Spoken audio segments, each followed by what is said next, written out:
Bonjour, and welcome to the first video of Revision Tips, where we're going to be looking at the tools and practices for making some really effective revisions of your written composition and animated presentations from the first two unit evaluations of the semester.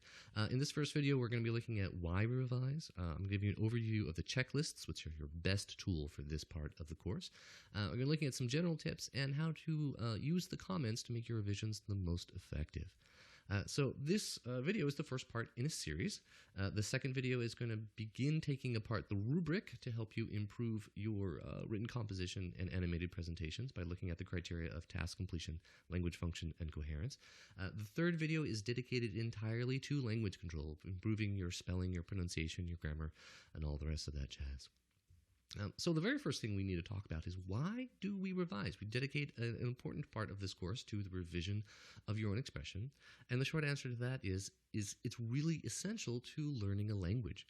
Being able to look critically at how you've expressed yourself, to take it apart and put it back together in a more refined and expanded way is really an important part of mastering the different materials and skills involved with speaking and writing a language.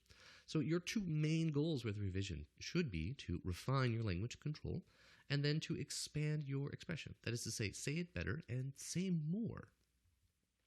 So one of the main tools that you really need to be using to help make your revision the most effective possible are two checklists, which are available here on D2L. And I'm going to give you a quick overview of each one. There's a checklist for the written composition and a second for the animated presentation.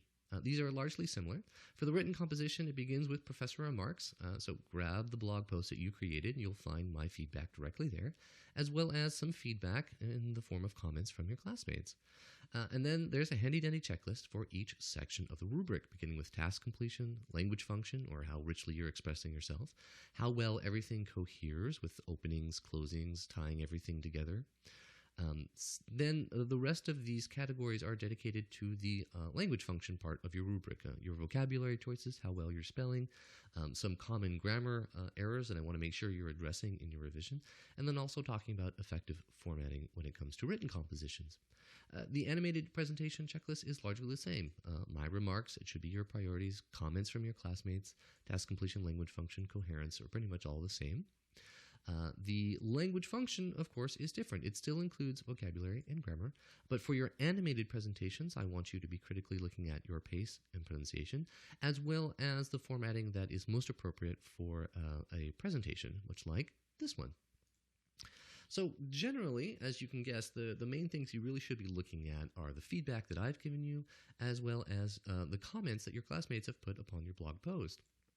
So here's an example, an anonymized version, a pair of comments, one from me, one from a classmate on a post for a 1001 assignment.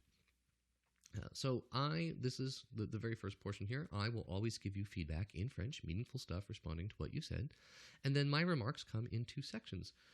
The first always has plus signs, and this is stuff that are your strengths that I want you to continue doing.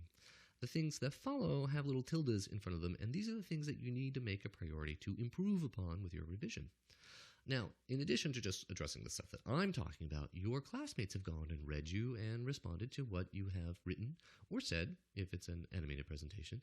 So definitely check out this information and develop these subjects. People seem to be really responding or asking you questions that need clarification. So, highlights of this very first video: remember that revision is essential to your language learning. Use the checklists to help make your revision the most efficient and effective possible, and make the comments on your blog posts the priorities for your revision. So the next video, number 2, is going to be looking at the first 3 criteria from the rubric. I hope you come join me in a moment.